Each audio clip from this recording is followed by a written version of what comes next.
Hey friends, Mark Holmes here, and as always, thank you guys for watching, commenting, subscribing, and being part of the Joe Boo Sports Report. Without you guys, man, this literally does not work. Well, we know that Robert Quinn has got a fractured hand. He'll get surgery on it, but, Stephen Jones doesn't think he's going to miss any time. We know that Amari Cooper has had like a sore heel, and they're kind of taking a little caution with him and letting him get some rest on him. As Stephen Jones said, we don't need to see a whole lot of Amari Cooper. We know what we got with him and everything else, so, there's no rush to get him back on the field, and I have to agree with that 100%. And of course, we know Zeke Elliott's not there. What this does, it gives opportunity for other guys to be seen. So you got to understand that it doesn't matter what you did in the past. It doesn't matter where you were drafted. The only thing they care about is, can you play? Can the dog hunt? And Taco, being that high draft pick, we've already been told that, listen, he's fighting for a roster spot. Right now we got DeMarcus Lawrence out. He's still recovering, maybe back, maybe ready for the first game of the season. Who knows for sure. Robert Quinn, now with the messed up hand. Randy Gregory can't stay off the weed and stay on the field. This gives Taco an opportunity. This gives him a chance because, he said in the past that, listen, man, I got injured and, they won't play me. I can't even get an opportunity. Well, you got an opportunity. I don't know how many more opportunities you get, but this is your chance to shine. Now, we've heard today, I think he got a sack on a stunt today. You see him trying to do a DeMarcus Ware double move and things. So he's working hard. And this is a chance to go ahead and redeem yourself. Now, as far as Taco goes, you could look at DeMarcus Lawrence and say, going into DeMarcus Lawrence's fourth year, we drafted Taco because we didn't think we had that much with DeMarcus Lawrence. His rookie year was injury-filled, got 2 sacks in the playoffs against the Lions. The next year he had 7 or 8 sacks, but the next year had 1 sack and back surgery and a 4-game suspension. So we were desperate for pass rushers at that point, and we reached for Taco. It turned out DeMarcus Lawrence turned it around that 4th year and became an absolute beast. So we'll see what Taco can do this year, because it takes a while sometimes for edge rushers to really get to their potential. And this is an opportunity for him. And with Amari Cooper on the sidelines, this gives some other guys an opportunity. Cedric Wilson, we've been hearing, has been doing some great things in practice and may end up giving him an opportunity to make the team with Allen Hurns cut and now being able to get more repetitions. And even with Zeke Elliott not here, Zeke's going to be back, okay? Zeke Elliott is not going to pull a Le'Veon Bell, okay? I'm sorry, that's not going to happen again. Le'Veon Bell sat out a year, lost a year of money, and ended up taking a worse deal. The reality is the collective bargaining agreement is hell for the new players. You're locked in. There's nothing you can do.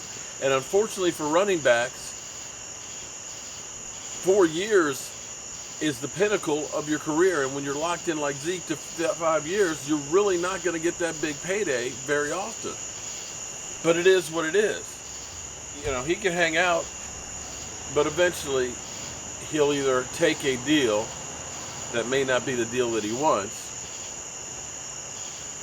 or he comes in and still ends up with the Cowboys owning his rights.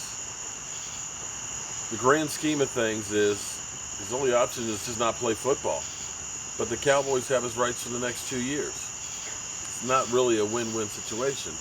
But the Cowboys are trying to negotiate. So they'll work it out. I have no doubts about that. But this gives opportunities for guys like Tony Pollard, guy like Alfred Morris. And you best believe that Alfred Morris is ready to give his right arm for the Dallas Cowboys.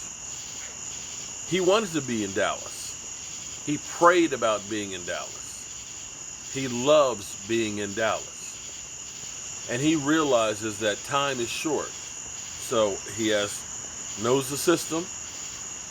His family's here. And he wants to be here. And he's playing for a job.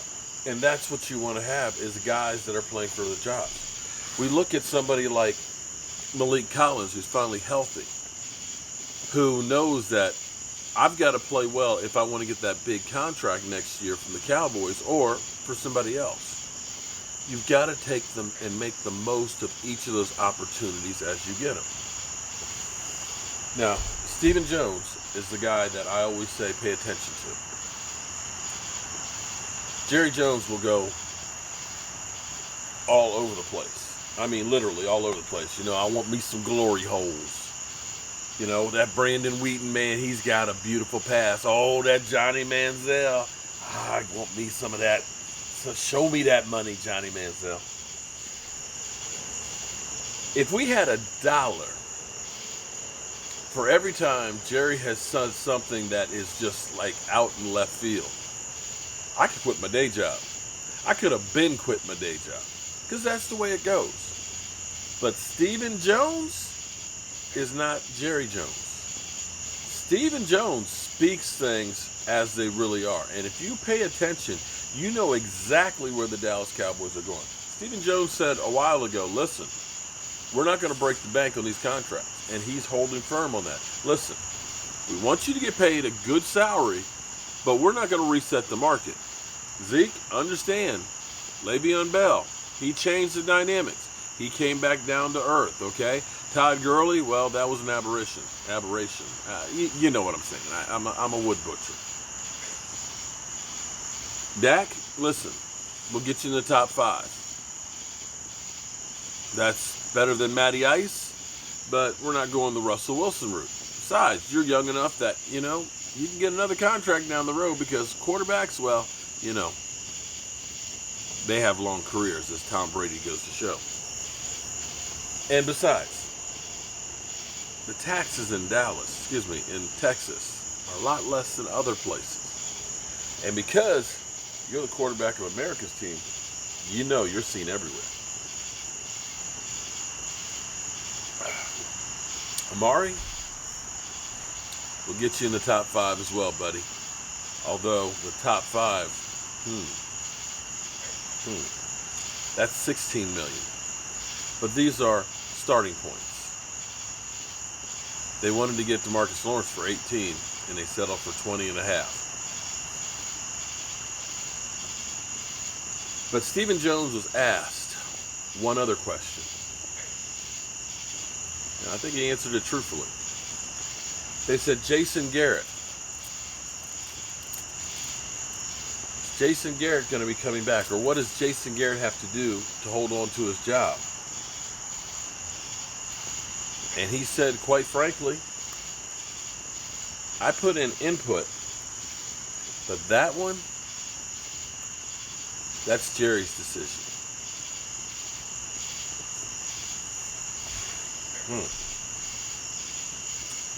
That's Jerry's decision.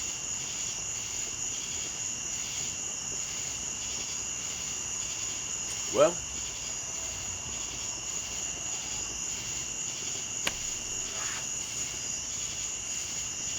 I'll say this much. Generally speaking,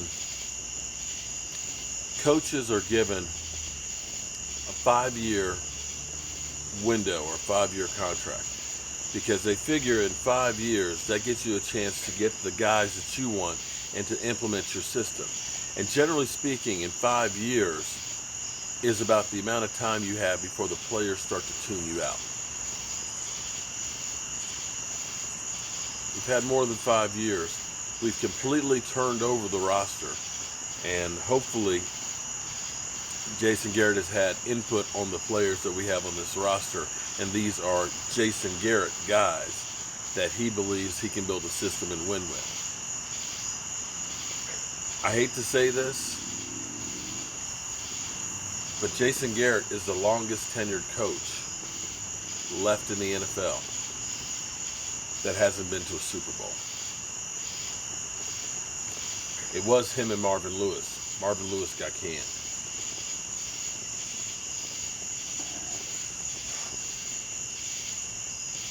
But everybody who's been coaching in the same place as long as he has at least been to a Super Bowl, if not won multiple ones. Time is now. Well, it's time to turn out the lights, guys. This party's over. That is, if I can get up. Oh, Nelly, this body is old and sore.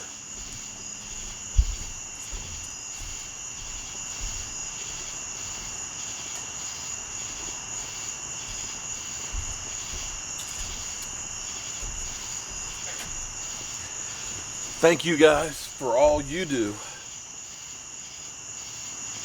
helping to support the Joe Boo Sports Report and my long ass days, and I mean long ass days. I'll see you guys first thing in the morning, and Michael Anthony Fitness will be back home.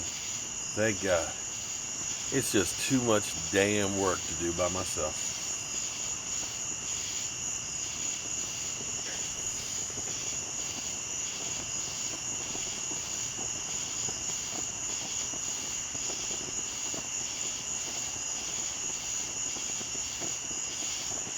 Damn. I've fallen and I can't get up. Can somebody call me some help, please? Damn.